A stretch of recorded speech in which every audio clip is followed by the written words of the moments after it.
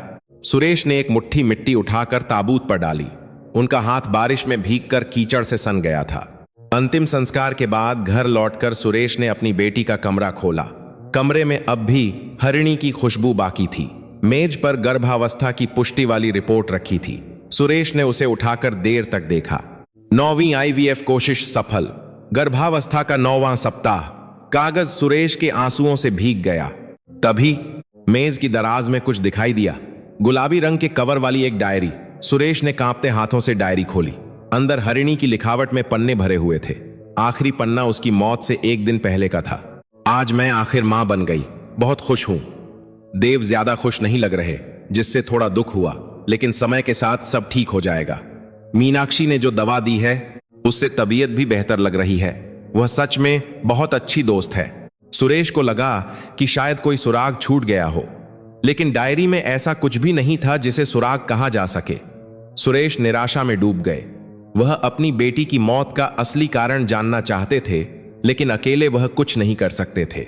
उस रात सुरेश ने अपनी बेटी की तस्वीर को देखते हुए कसम खाई, हरिणी, पापा सच का पता लगाकर रहेंगे। तुम क्यों मरी? तुम्हें किसने मारा? मैं यह सब जरूर जानूंगा। बाहर बारिश हो रही थी। सुरेश की आंखों से भी बारिश की तरह आंसू बह रहे थे, लेकिन उनकी आंखों में एक दृढ़ संकल्प था। यह तो बस शुरुआत थी। वह अकेले ही सच को खोज निकालेंगे।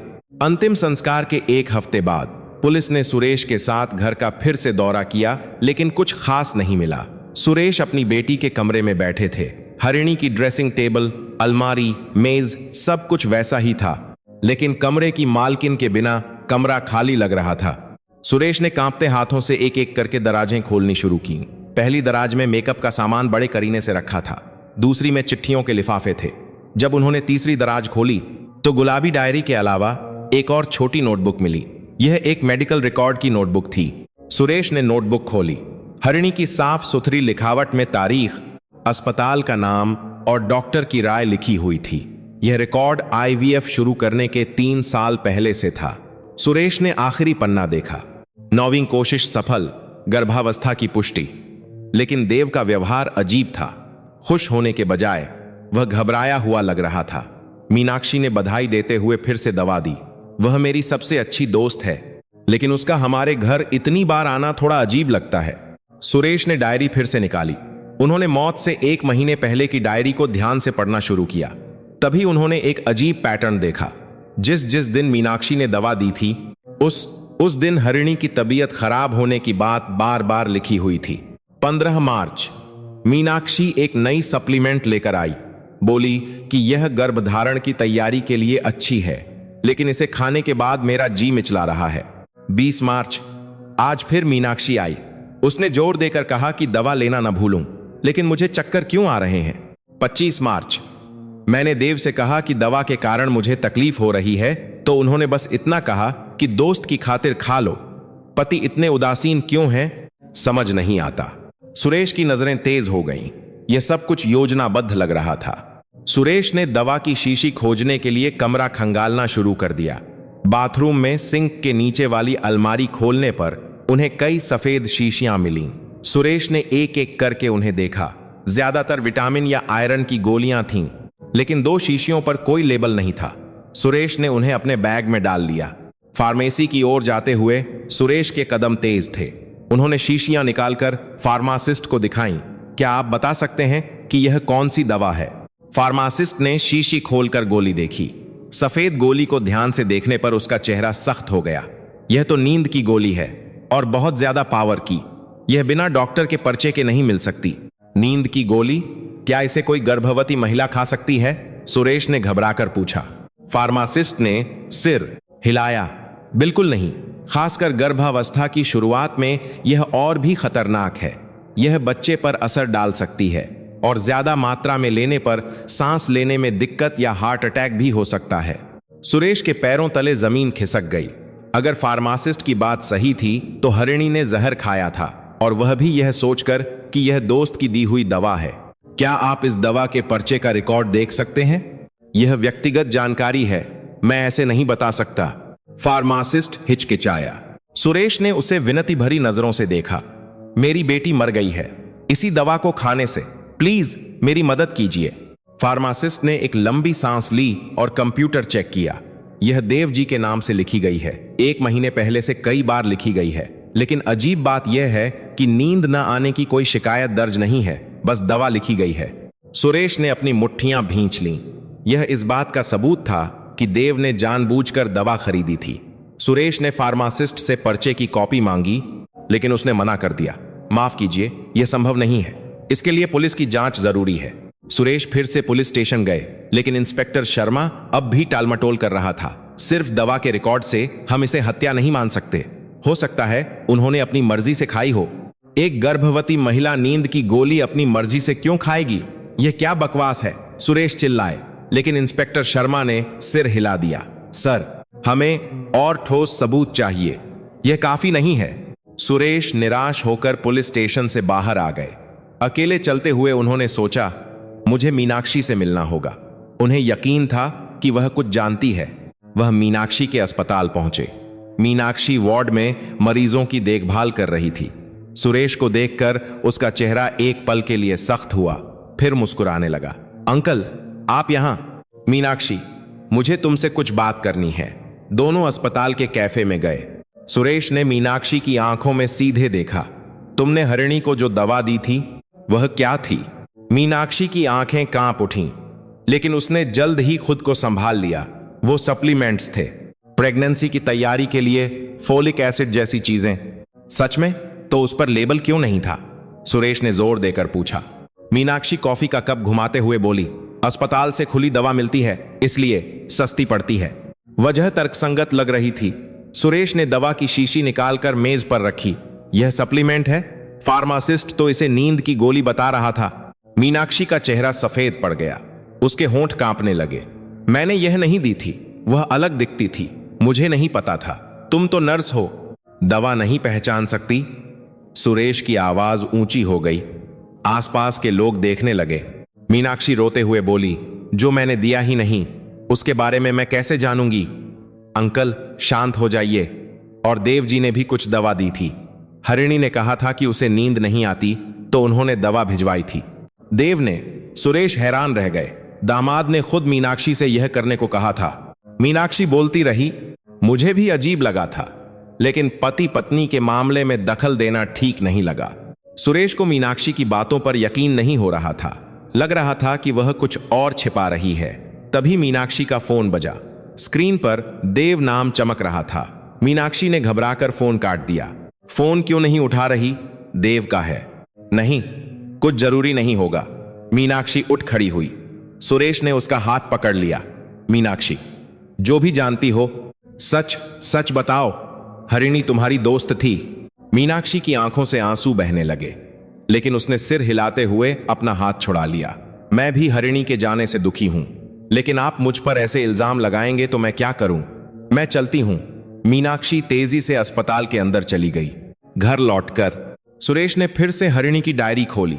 इस बार वह और भी ध्यान से पढ़ने लगे। तभी उन्हें एक चौंकाने वाली बात पता चली। 1 अप्रैल, आज एक अजीब चीज देखी। देव और मीनाक्षी एक कैफे में मिल रहे थे। पता नहीं दोनों इतनी गंभीरता से क्या बात कर रहे थे। मुझसे तो कहा था कि व्यस्त हैं। 5 अप्रैल, मीनाक्षी आज फिर दवा लेकर आई, लेकिन अजीब बात है, मैंने देव को मीनाक्षी को धन्यवाद कहते हुए सुना। किस बात का धन्यवाद? सुरेश ने डायरी बंद कर दी। पहेली के टुकड़े एक एक करके जुड़ रहे थे। देव और मीनाक्षी का रिश्ता, शक भरी दवा और हरिणी की मौत, सब कुछ जुड़ा हुआ था। सुरेश ने फैसला कर लिया, अगर पुलिस जांच नहीं करेगी तो वह खुद सबूत ढूंढेंगे। वह सच का पता लगा कर रहेंगे। अपनी बेटी के लिए वह बदला जरूर लेंगे। बाहर अंधेरा हो रहा था, लेकिन सुरेश की आंखों में आग जल रही थी। तभी फोन बजा। मीनाक्षी थी। अंकल, आज मैं बहुत घबरा गई थी, इसलिए ठीक से बात नहीं कर पाई, मुझे माफ कर दीजिए। मीनाक्षी की आवाज रोनी सी थी। सुरेश ने ठंडे स्वर में जवाब दिया, ठीक है, अब कोई बात नहीं करनी। अंकल, प्लीज सुनिए, मैं भी हरिणी को खोकर बहुत दुखी हूं। मैंने दवा जरूर दी थी, लेकिन मुझे सच में लगा कि वो सप्लीमेंट्स हैं। देव जी ने कहा था कि यह हरिणी के लिए है। मीनाक्षी की आवाज सच्ची लग रही थी। सुरेश एक पल के लिए हिचकिचाए। फिर भी, तुम एक नर्स हो, बिना जांच किए दवा दे दी। मुझसे गलती हो गई, मैं बेवकूफ थी। लेकिन अंकल, मैं भी सच जानना चाहती हूं, हरिणी क्यों मरी? मैं आपकी मदद करूंगी। सुरेश ने सोचा, वह मीनाक्षी पर पूरी तरह भरोसा नहीं कर सकते थे, लेकिन देव तक पहुंचने के लिए मीनाक्षी की मदद की जरूरत पड़ सकती थी।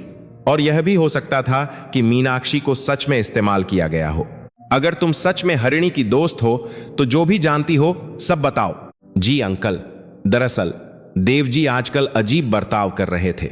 हरिणी की प्रेगनेंसी की खबर सुनकर वह परेशान हो गए थे और बार बार बीमा की बात करते थे। बीमा? सुरेश के कान खड़े हो गए। मीनाक्षी बोलती रही, उन्होंने हरिणी से यह बात छिपाने को कहा था, लेकिन बताया कि उन्होंने हरिणी का जीवन बीमा करवाया है। मुझे तब लगा था कि यह हरिणी की भलाई के लिए है।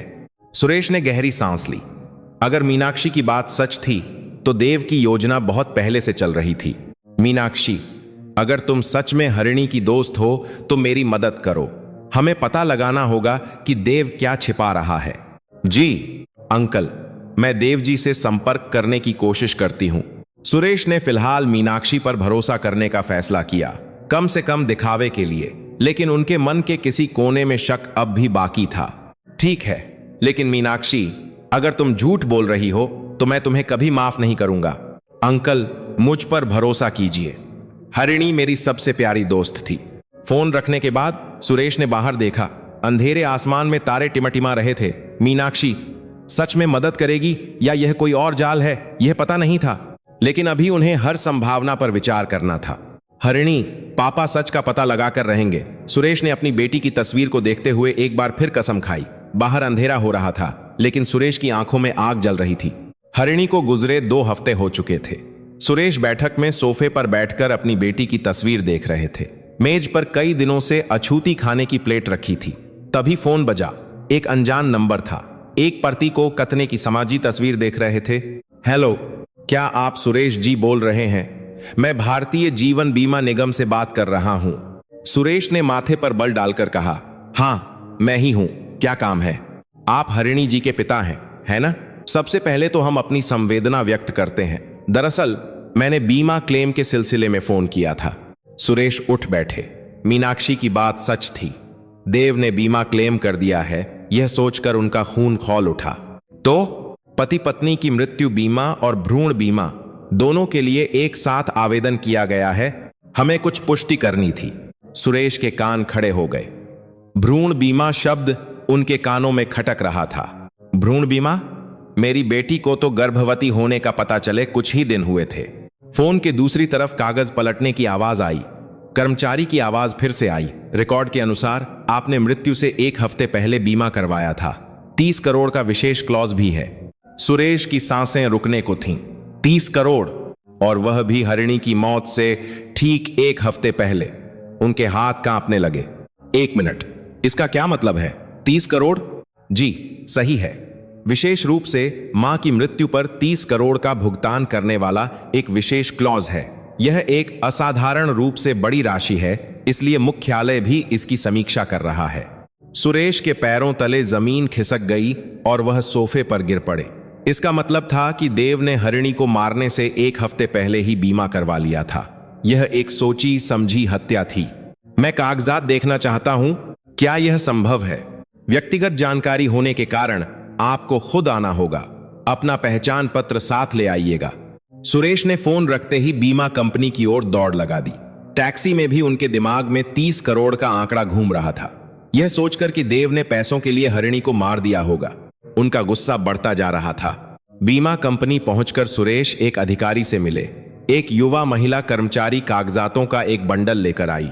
यह है अनुबंध, आप देख सकते हैं। सुरेश ने कांपते हाथों से कागजात खोले। अनुबंध की तारीख हरिणी की मौत से ठीक 1 हफ्ते पहले की थी, लेकिन हस्ताक्षर वाले हिस्से को देखते ही सुरेश की आंखें फटी रह गईं। यह मेरी हरिणी की लिखावट नहीं है। बीमा धारक के हस्ताक्षर वाले स्थान पर हरिणी लिखा था, लेकिन वह लिखावट हरिणी की नहीं थी। हरिणी की लिखावट गोल मटोल थी, जबकि यह कोणीय थी, और उसके बगल में एक प्रतिनिधि हस्ताक्षर का कॉलम था। वहां देव साफ साफ लिखा था। क्या प्रतिनिधि हस्ताक्षर संभव है? सुरेश ने पूछा। कर्मचारी ने सिर हिलाया। पति या पत्नी के मामले में अगर अधिकार पत्र हो तो यह संभव है। यहां अधिकार पत्र भी है।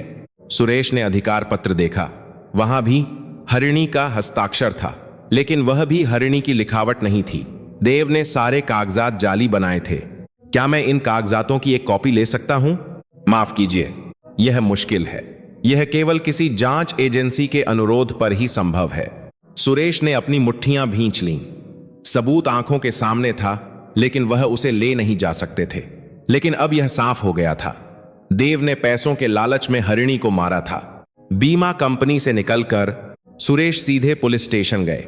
इस बार उन्हें लगा कि इंस्पेक्टर शर्मा उनकी बात को नजरअंदाज नहीं कर पाएगा, लेकिन इंस्पेक्टर शर्मा का रवैया अब भी ठंडा था। बीमा करवाना हत्या का सबूत नहीं है, यह एक संयोग भी हो सकता है। आग को मान सर बात, आग को दो दो दो तो ताका ताकना जा रहा है। संयोग? मौत से एक हफ्ते पहले 30 करोड़ का बीमा करवाया और यह संयोग है? सुरेश चिल्लाए। इंस्पेक्टर शर्मा ने एक लंबी सांस ली। सर, परिस्थितियां संदिग्ध हैं, लेकिन हमें सीधे सबूत चाहिए। पोस्टमार्टम रिपोर्ट में भी मौत प्राकृतिक बताई गई है। सुरेश निराशा में डूब गए। इतना स्पष्ट होने के बावजूद वह कुछ नहीं कर सकते थे। पुलिस स्टेशन से बाहर आते हुए सुरेश के कदम भारी थे। घर लौटते समय सुरेश हरिणी के पसंदीदा कैफे में रुके। उन्होंने बेटी की पसंदीदा कैफे लाटे का ऑर्डर दिया और खिड़की के पास बैठ गए। तभी बगल की मेज से आ रही बातचीत उनके कानों में पड़ी। आजकल बीमा धोखाधड़ी बहुत बढ़ गई है। हाँ, पैसों के लिए परिवार वाले भी एक दूसरे को मार रहे हैं। खासकर गर्भवती महिलाओं का बीमा तो जैकपॉट जैसा है। भ्रूण भी शामिल होता है, इसलिए बीमा राशि बहुत बड़ी होती है। सुरेश का दिल बैठ गया। यह कहानी उनके हालात से बहुत मिलती जुलती थी। वह उन लोगों की बातें और सुनना चाहते थे, लेकिन वे जल्द ही चले गए। कैफे से निकलकर सुरेश देव की कंपनी की ओर गए। यह एक छोटी वित्तीय सलाहकार कंपनी थी। इमारत के सामने कुछ देर हिचकिचाने के बाद वह अंदर गए। रिसेप्शन पर पूछने पर पता चला कि देव ऑफिस में नहीं है। वह कब लौटेंगे? आज वह बाहर हैं, शायद नहीं लौटेंगे। सुरेश मुड़ने ही वाले थे कि एक कर्मचारी की अपने सहकर्मी से बात करने की आवाज सुनाई दी। देव सर, आजकल अजीब नहीं लग रहे? पत्नी के गुजरने के बाद से उनके चेहरे पर रौनक आ गई है। हाँ, और अचानक कह रहे हैं कि कंपनी का विस्तार करेंगे। पता नहीं कहां से पैसा आ गया। कंपनी का प्रदर्शन तो दिन ब दिन गिरता जा रहा है। सुरेश ने अपनी मुट्ठियां भींच लीं। इसका मतलब था कि देव पहले से ही बीमा के पैसे खर्च करने की योजना बना रहा था। उनका गुस्सा बढ़ रहा था, लेकिन उन्होंने खुद को रोका। अभी यहां हंगामा करना ठीक नहीं था। शाम को घर लौटकर सुरेश ने फिर से हरिणी की डायरी खोली, इस बार यह सोचकर कि शायद कोई सुराग छूट गया हो। एक एक पन्ना पलटते हुए एक छोटा सा नोट गिरा। देव बार बार बीमा की बात कर रहे हैं, कह रहे हैं कि भ्रूण बीमा जरूरी है, लेकिन इतनी जल्दी क्यों? मैं तो अभी गर्भवती भी नहीं हूं। नोट पर तारीख 3 महीने पहले की थी। यह इस बात का सबूत था कि देव उस समय से योजना बना रहा था। सुरेश ने इस नोट को सावधानी से एक लिफाफे में रख लिया, शायद यह कभी सबूत बन सके। तभी मीनाक्षी का मैसेज आया। अंकल, मैं कल आपसे मिलकर कुछ बात करना चाहती हूं। मैंने देव जी के बारे में कुछ पता लगाया है। सुरेश ने मैसेज देखते हुए सोचा, वह मीनाक्षी पर पूरी तरह भरोसा नहीं कर सकते थे, लेकिन अभी उन्हें जानकारी की जरूरत थी। उन्होंने मिलने का फैसला किया। ठीक है, कल सुबह 10 बजे उसी कैफे में मिलते हैं। जवाब भेजकर सुरेश ने बाहर देखा। अंधेरे में तारे चमक रहे थे। ये वही तारे थे जो हरिणी को पसंद थे। हरिणी, पापा सच का पता लगा कर रहेंगे। देव ने तुम्हारे साथ जो किया, मैं उसे कभी माफ नहीं करूंगा। सुरेश ने बीमा के कागजातों की तस्वीर फिर से निकाली। 30 करोड़ का आंकड़ा साफ दिख रहा था। यह उनकी बेटी की जान की कीमत थी। सुरेश की आंखों से गुस्से के आंसू बहने लगे। अगली सुबह सुरेश मीनाक्षी से मिलने जाने से पहले कहीं और रुकना चाहते थे। हरिणी की कब्र पर ओस से भीगी कब्र के पत्थर के सामने खड़े होकर सुरेश ने धीरे से कहा, हरिणी, आज भी पापा तुम्हारे लिए लड़ेंगे। सच जरूर सामने आएगा। कब्रिस्तान से निकलते हुए सुरेश के कदमों में एक संकल्प था। भले ही वह अकेले थे, लेकिन अपनी बेटी के लिए वह आखिर तक लड़ेंगे। कैफे का दरवाजा खोलते ही गर्म हवा और कॉफी की महक ने सुरेश का स्वागत किया।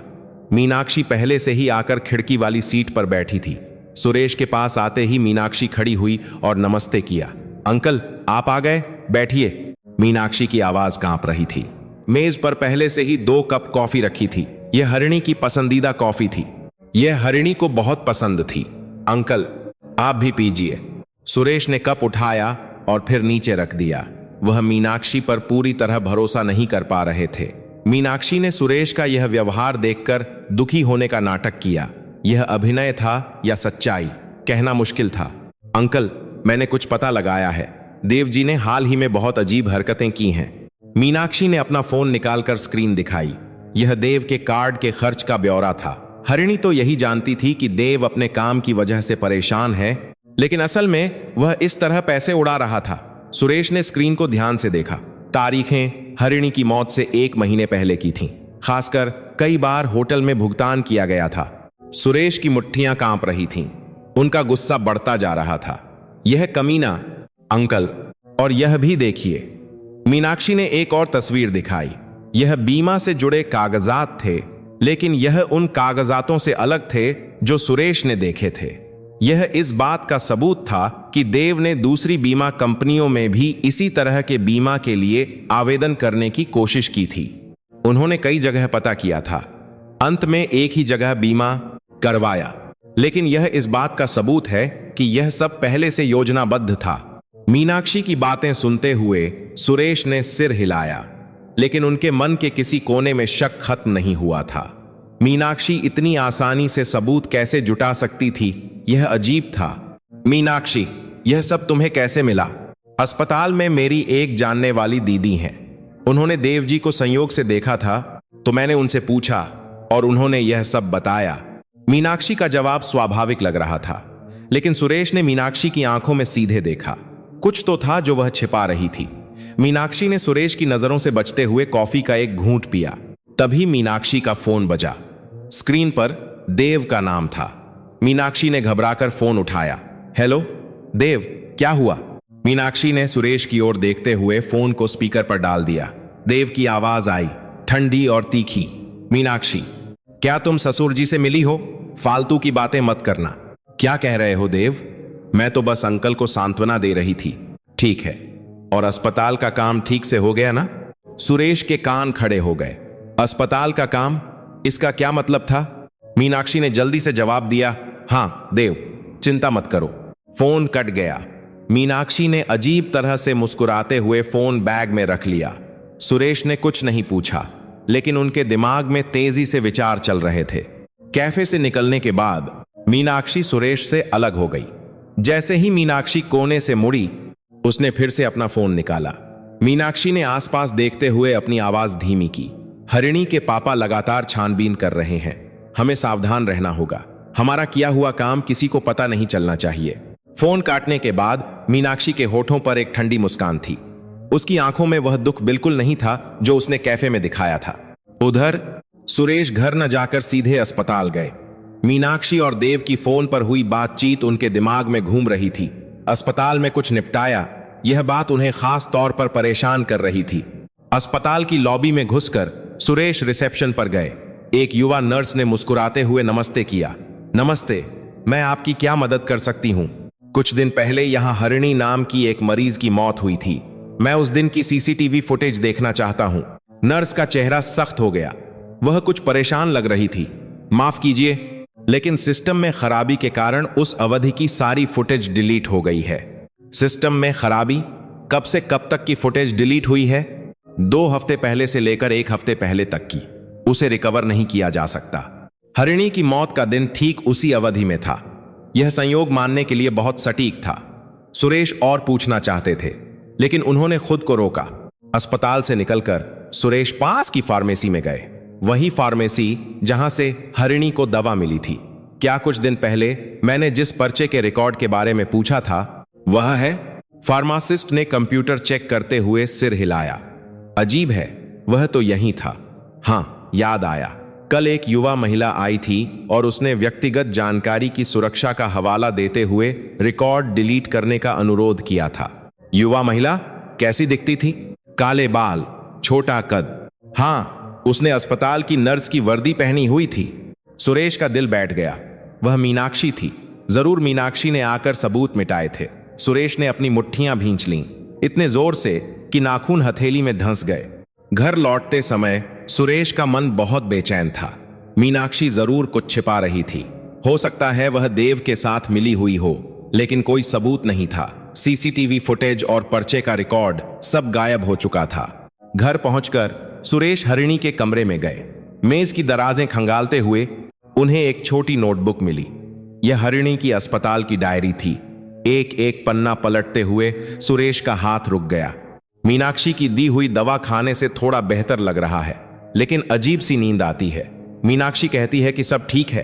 तारीख हरिणी की मौत से 1 हफ्ते पहले की थी। मीनाक्षी ने दवा दी थी, और वह भी अस्पताल के पर्चे वाली नहीं, कोई और दवा। सुरेश के रोंगटे खड़े हो गए। यह मीनाक्षी। सुरेश ने नोटबुक को कसकर पकड़ लिया। यह अकेला सबूत नहीं बन सकता था, लेकिन कम से कम दिशा तो मिल गई थी। मीनाक्षी और देव दोनों ने मिलकर हरिणी को मारा था। उस रात मीनाक्षी अपने कमरे में देव से फोन पर बात कर रही थी। बाहर शहर की रोशनियां चमक रही थीं।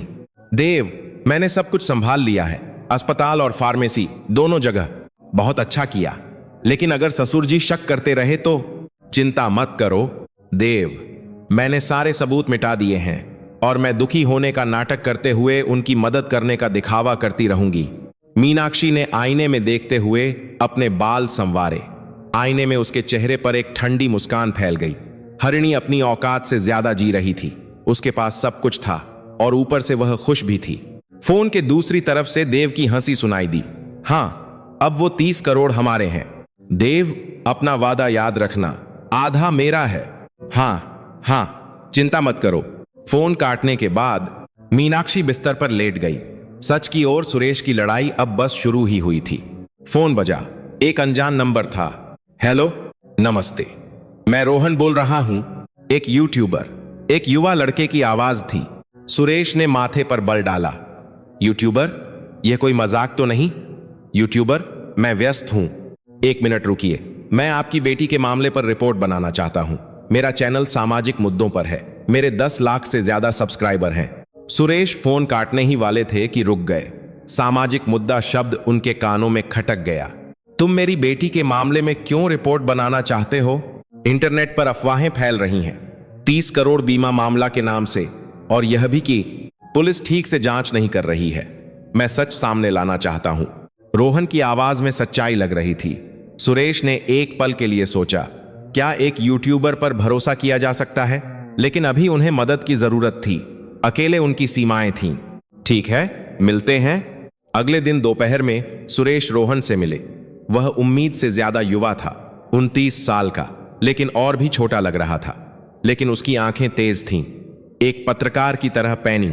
सर, मेरी जांच के अनुसार यह मामला कोई साधारण दुर्घटना नहीं है। रोहन ने अपना लैपटॉप निकालकर स्क्रीन दिखाई। इंटरनेट से जुटाए गए कई तथ्य व्यवस्थित रूप से सहेजे गए थे। बीमा से जुड़े कानून, इसी तरह के अन्य मामले, और देव के व्यापार में असफलता का रिकॉर्ड भी था। आपके दामाद पर व्यापार में असफलता के कारण 10 करोड़ से ज्यादा का कर्ज है। सुरेश हैरान रह गए।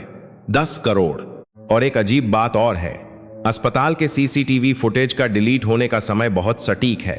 कहा जा रहा है कि यह सिस्टम की खराबी थी, लेकिन मैंने अपने एक विशेषज्ञ मित्र से पूछा तो उसने बताया कि फुटेज को जानबूझकर डिलीट किए जाने के निशान हैं। रोहन समझाता रहा। उसकी बातें सुनकर सुरेश को यकीन हो गया, यह जरूर एक सोची समझी हत्या थी। रोहन जी, लेकिन आप इस मामले में इतनी दिलचस्पी क्यों ले रहे हैं? रोहन एक पल के लिए चुप रहा।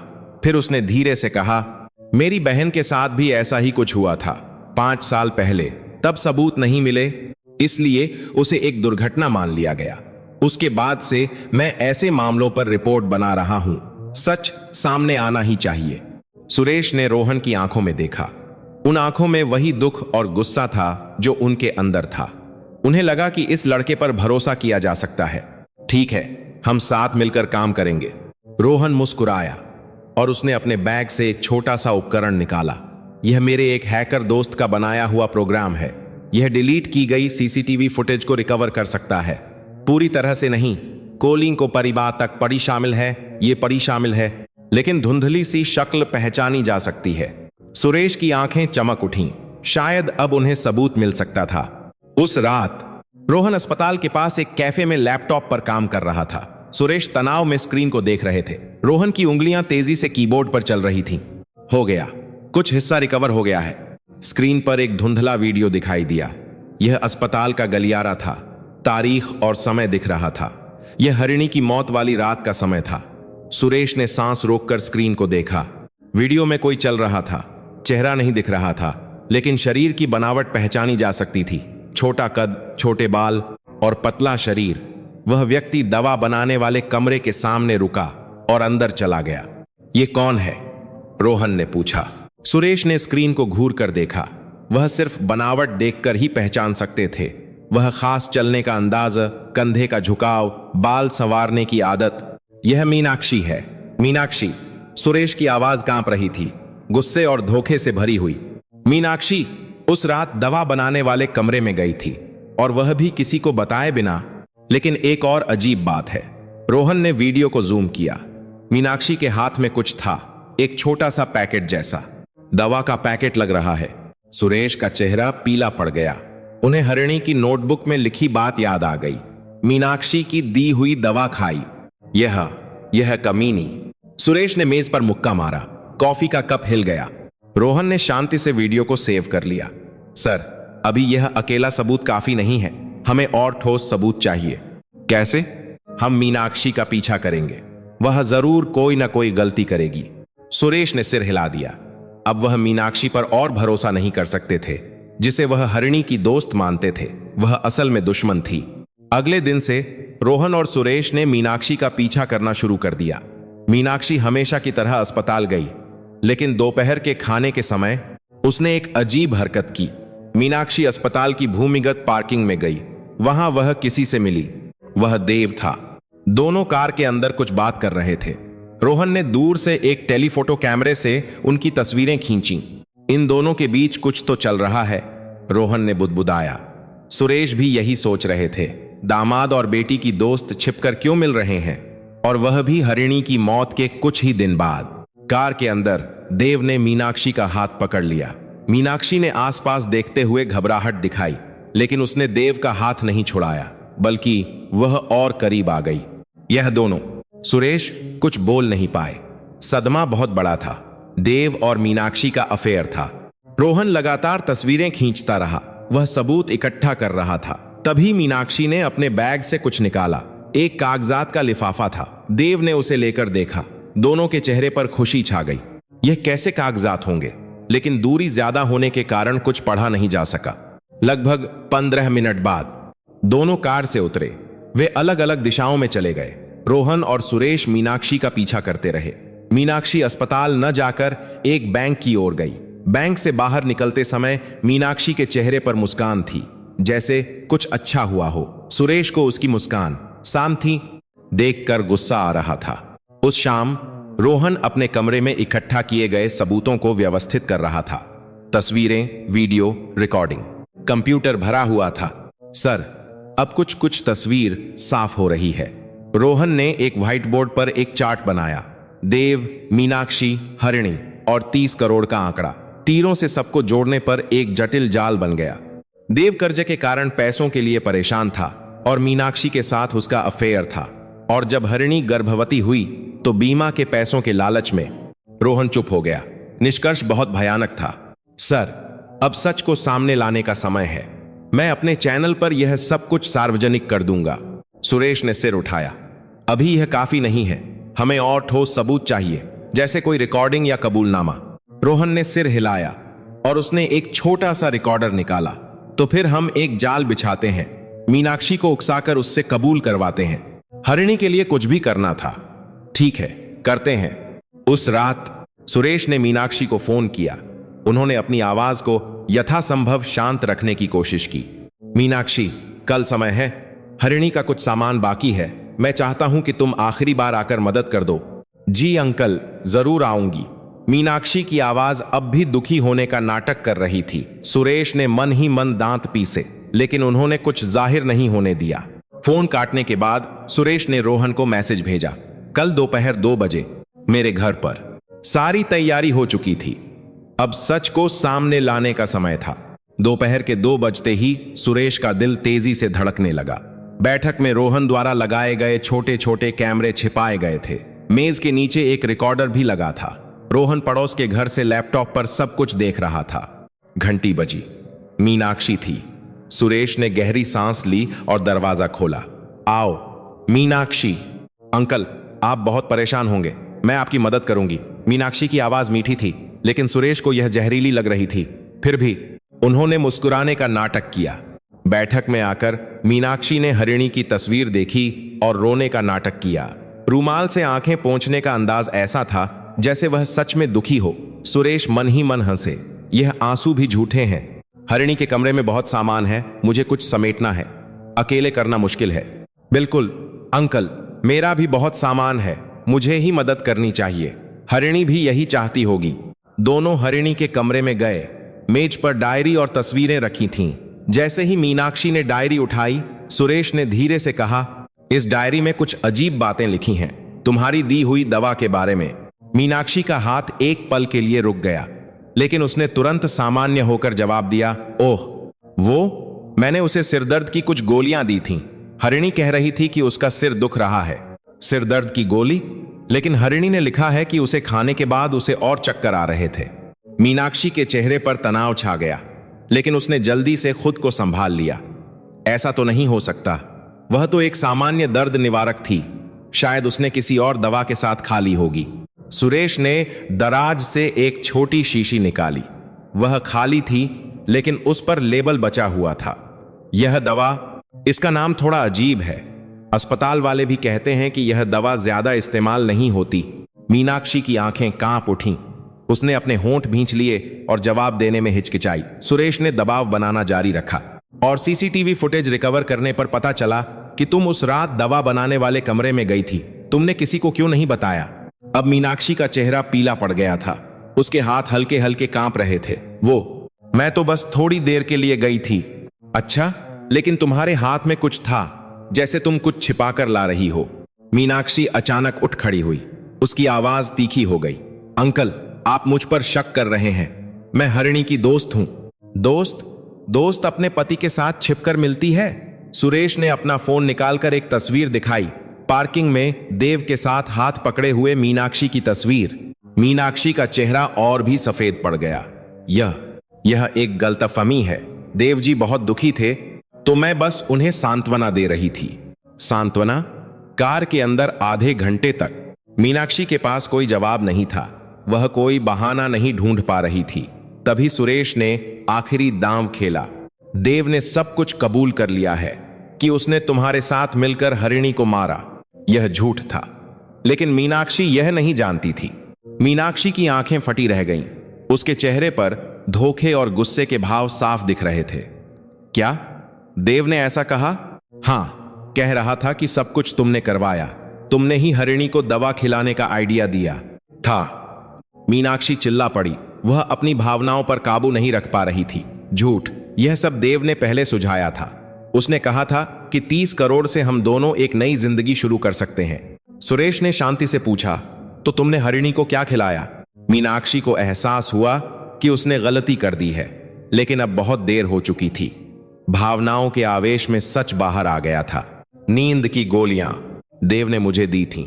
हमने तय किया था कि हरिणी के मरने पर बीमा के पैसे बांट लेंगे।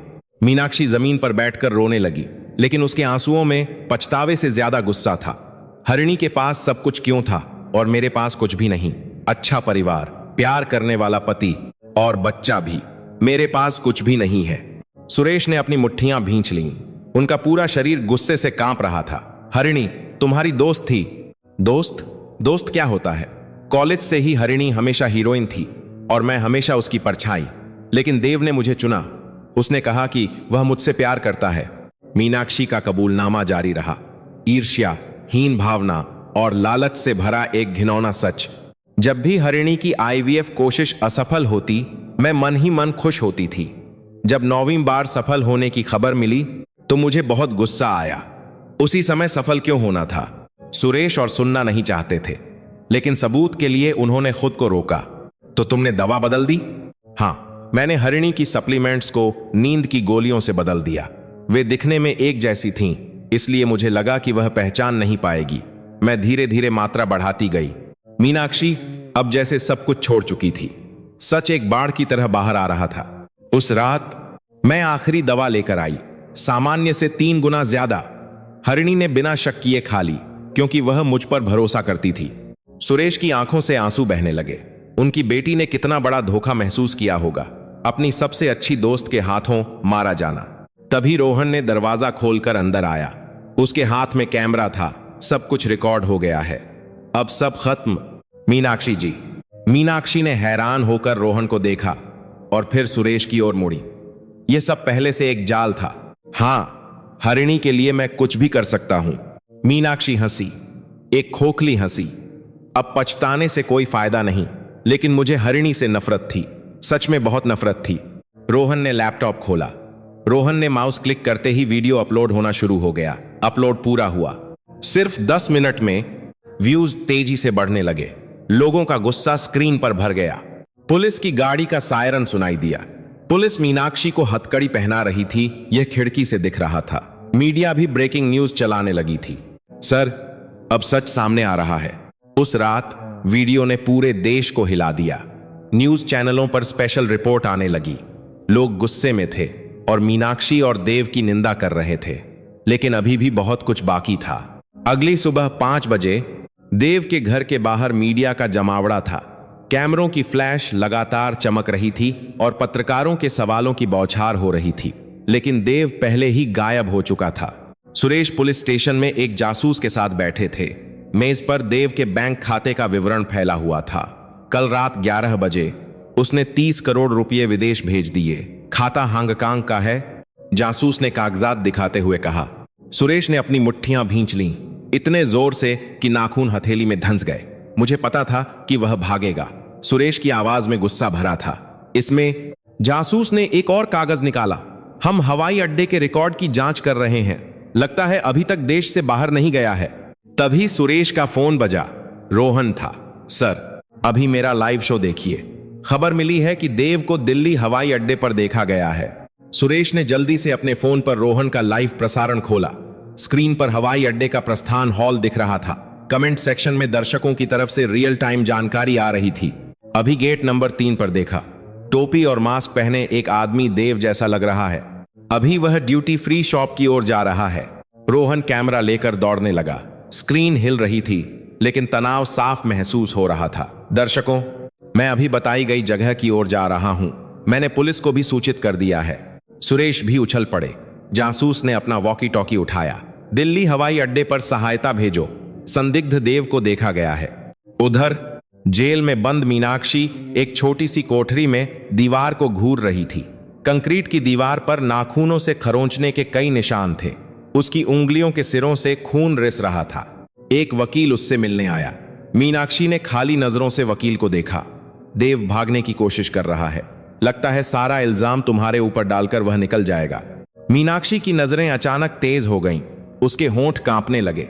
वह कमीना मुझे अकेला छोड़कर भाग रहा है। मीनाक्षी ने मेज पर मुक्का मारा। धड़ाम की आवाज पूरे कमरे में गूंज गई। मैं सब कुछ बता दूंगी कि यह सब देव ने करवाया था।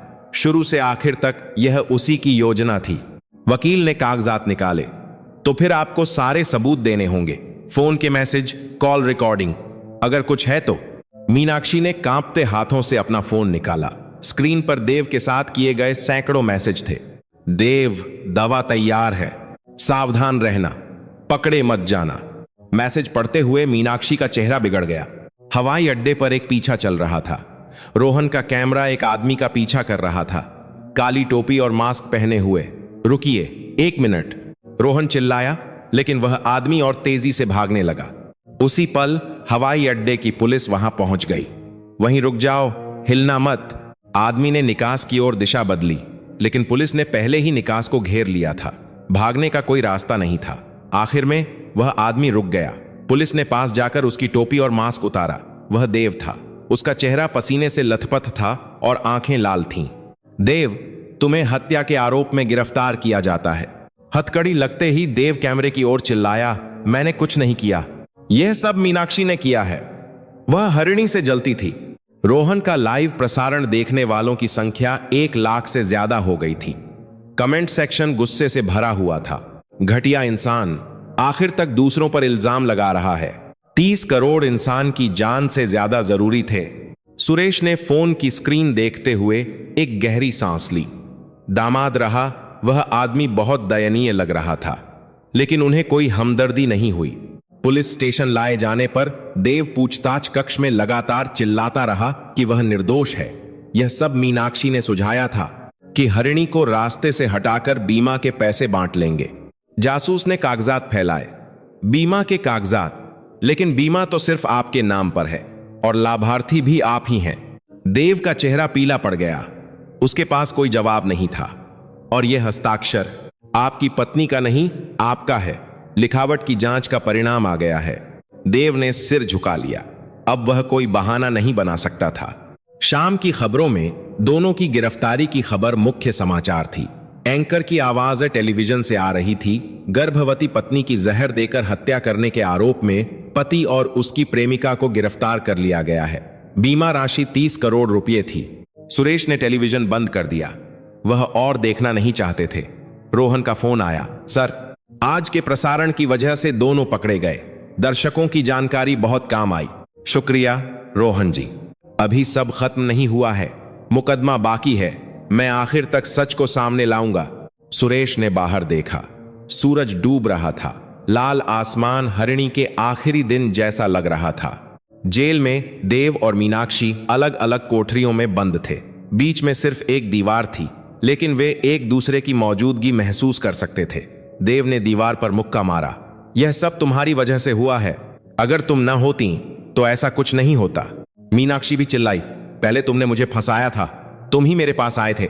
एक गार्ड ने आकर उन्हें चुप रहने की चेतावनी दी, लेकिन दोनों की नफरत आसानी से खत्म होने वाली नहीं थी।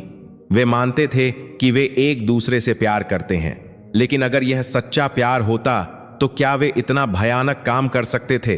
मुकदमा शुरू होने से 1 महीने पहले जेल की सुबह ठंडी थी। देव अपनी छोटी सी कोठरी में वकील द्वारा लाए गए कागजात पढ़ रहा था। यह मीनाक्षी का बयान था। एक एक पन्ना पलटते हुए उसका चेहरा लाल होता जा रहा था।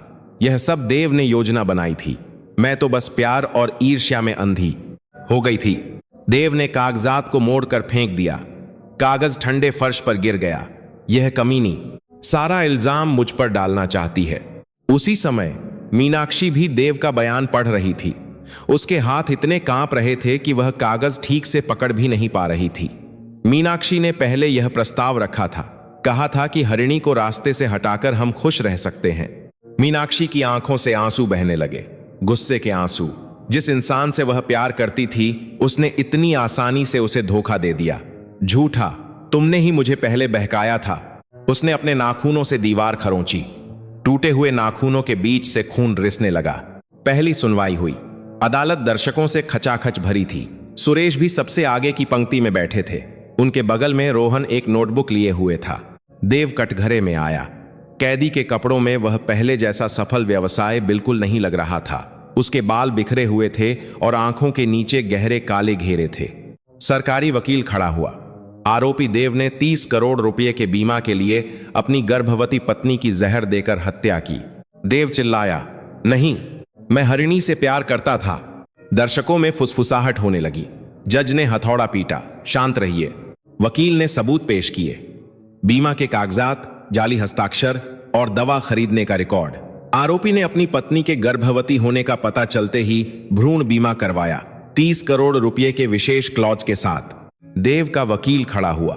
यह बच्चे के लिए एक सामान्य तैयारी थी, तो फिर लाभार्थी पत्नी के बजाय आरोपी खुद क्यों है? देव कोई जवाब नहीं दे सका। उसके होंठ कांप रहे थे। अगली बारी मीनाक्षी की थी। जब वह अदालत में आई तो सुरेश ने अपनी मुट्ठियां भींच लीं। बेटी की दोस्त, जिस पर उनकी बेटी इतना भरोसा करती थी, वह औरत उनकी आंखों के सामने थी। मीनाक्षी सिर झुकाए कटघरे में बैठ गई। काले बालों ने उसका चेहरा ढक लिया था। वकील ने पूछा, आरोपी मीनाक्षी, आपने हरिणी को कौन सी दवा दी थी? मीनाक्षी ने कांपती आवाज में जवाब दिया, नींद की गोलियां देव ने दी थीं। क्या आप जानते हुए भी उसे देती रहीं? मुझे नहीं पता था, सच में नहीं पता था। सुरेश उछल पड़े, झूठ मत बोलो, तुमने हरिणी को क्या खिलाया? जज ने सुरेश को रोका। रोहन ने सुरेश का कंधा पकड़कर उन्हें फिर से बिठाया।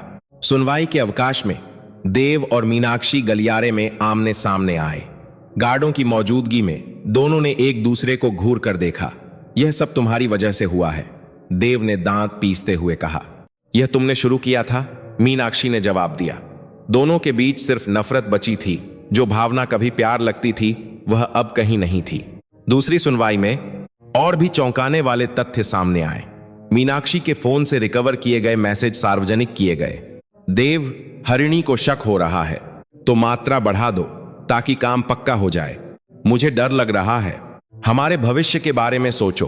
30 करोड़ से हम नई जिंदगी शुरू कर सकते हैं। दर्शकों में आहें भर गईं। सुरेश ने अपनी आंखें बंद कर लीं। उनकी बेटी कितनी अकेली होगी, कितनी डरी हुई होगी। मीनाक्षी रोने लगी। मुझे बहुत अफसोस है, लेकिन उसके आंसुओं पर किसी को यकीन नहीं था। जेल लौटकर देव अपनी कोठरी में हंगामा करने लगा।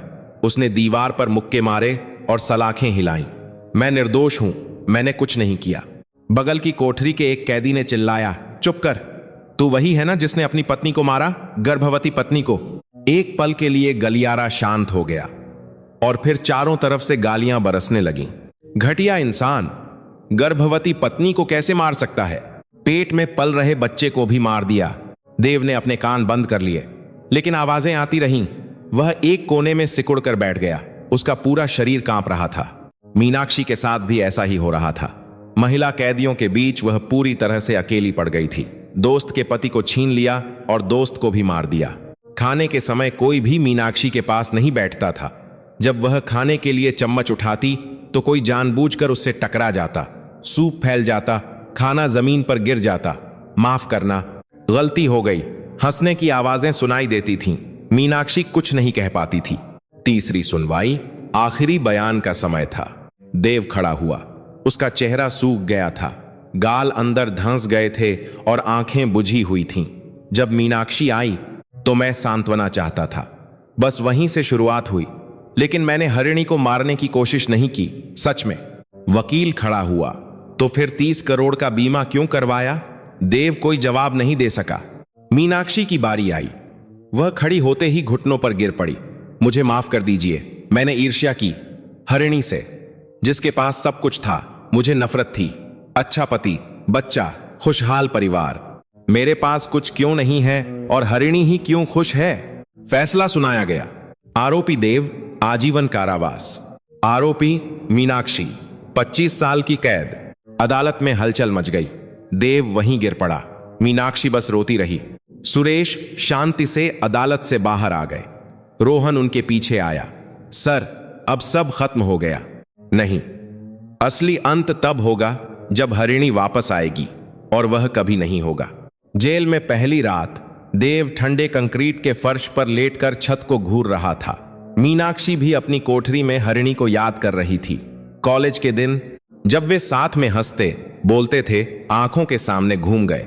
मीनाक्षी, हम हमेशा दोस्त रहेंगे।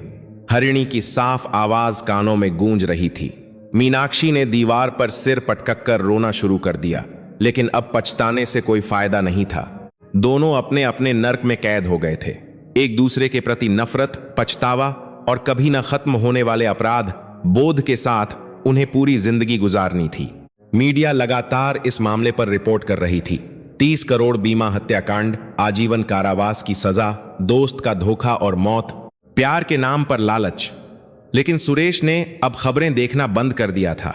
बदला पूरा हो गया था।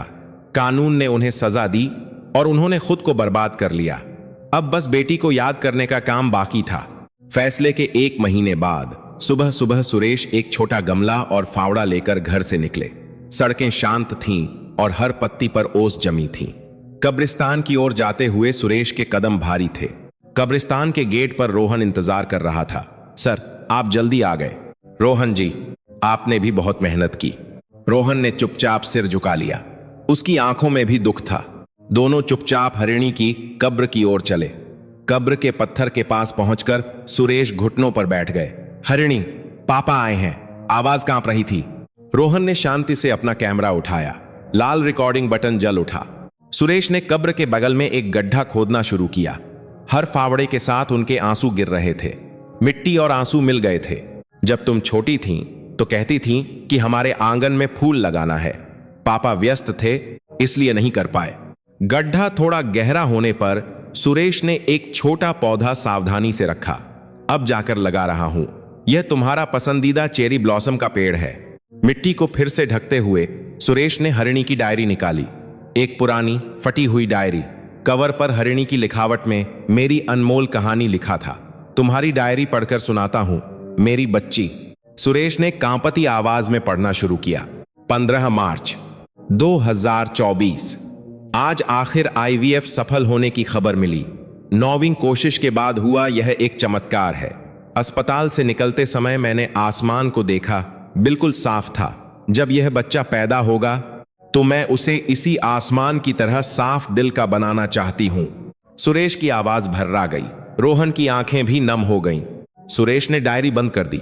वह और नहीं पढ़ पा रहे थे। रोहन ने कैमरा नीचे रखकर पास आया। सर, हरिणी की एक और डायरी है। सुरेश ने सिर उठाया। रोहन ने अपना फोन निकालकर एक तस्वीर दिखाई। यह हरिणी की डिजिटल डायरी थी। 28 फरवरी 2024। पापा ने आज फिर फोन किया। पूछा कि तबीयत ठीक है, खाना खाया। हमेशा वही सवाल। लेकिन मैं जानती हूं कि यही पापा का प्यार है। मैं भी ऐसी ही मां बनना चाहती हूं। सुरेश फूट फूट कर रो पड़े। 63 साल की जिंदगी में वह इतना कभी नहीं रोए थे। मेरी हरिणी मेरे बारे में ऐसा सोचती थी। रोहन पढ़ता रहा। पापा को झूठे आरोप में पुलिस की नौकरी छोड़नी पड़ी, लेकिन उन्होंने कभी शिकायत नहीं की, बल्कि मेरे लिए और भी मेहनत की। दुनिया में सबसे ज्यादा सम्मान मैं अपने पापा का करती हूं। सुरेश ने कब्र के पत्थर को गले लगा लिया। वह ठंडा पत्थर था, लेकिन उन्हें अपनी बेटी की गर्माहट महसूस हो रही थी। सर, क्या मैं यह वीडियो अपलोड कर सकता हूं? रोहन ने धीरे से पूछा। सुरेश ने एक पल के लिए सोचा और फिर सिर हिला दिया। कर दो। मैं चाहता हूं कि लोग याद रखें कि हरिणी कैसी लड़की थी। 1 महीने बाद सुरेश फिर से कब्रिस्तान गए। चेरी ब्लॉसम का पेड़ थोड़ा बड़ा हो गया था। उस पर नई कोपलें फूट रही थीं। रोहन कभी कभी सुरेश से मिलने आता था। वे साथ में कब्रिस्तान जाते, हरिणी की यादें साझा करते। सर, हरिणी के मामले के बाद बीमा धोखाधड़ी को लेकर जागरूकता बढ़ गई है। कानून में भी संशोधन होने वाला है। हाँ, हरिणी की मौत व्यर्थ नहीं जानी चाहिए। एक पंखुड़ी सुरेश के हाथ पर आकर गिरी। एक छोटी नाजुक पंखुड़ी, लेकिन उसमें जीवन भरा हुआ था। सुरेश ने उस पंखुड़ी को सावधानी से डायरी में रख लिया। हरिणी की डायरी का आखिरी पन्ना। अब मैं एक नई कहानी शुरू करूंगा। तुम्हारे छोड़े हुए प्यार को आगे बढ़ाने की कहानी। दिल का घाव भरा नहीं था, लेकिन अब उन्होंने उस घाव के साथ जीना सीख लिया था। बदला पूरा हो गया था, न्याय मिल गया था, लेकिन सबसे जरूरी चीज प्यार थी। एक पिता का अपनी बेटी के लिए प्यार, वह कभी खत्म नहीं होगा। एक पिता का अपनी बेटी के लिए प्यार थी। सुरेश ने आंखें बंद करके एक गहरी सांस ली। आई लव यू हरिणी, हमेशा तुमसे प्यार करूंगा। आज की कहानी को अंत तक सुनने के लिए आपका धन्यवाद। आप यह कहानी कहां से सुन रहे हैं, हमें कमेंट में जरूर बताएं। आपका दिन शुभ और स्वस्थ हो, यही हमारी कामना है।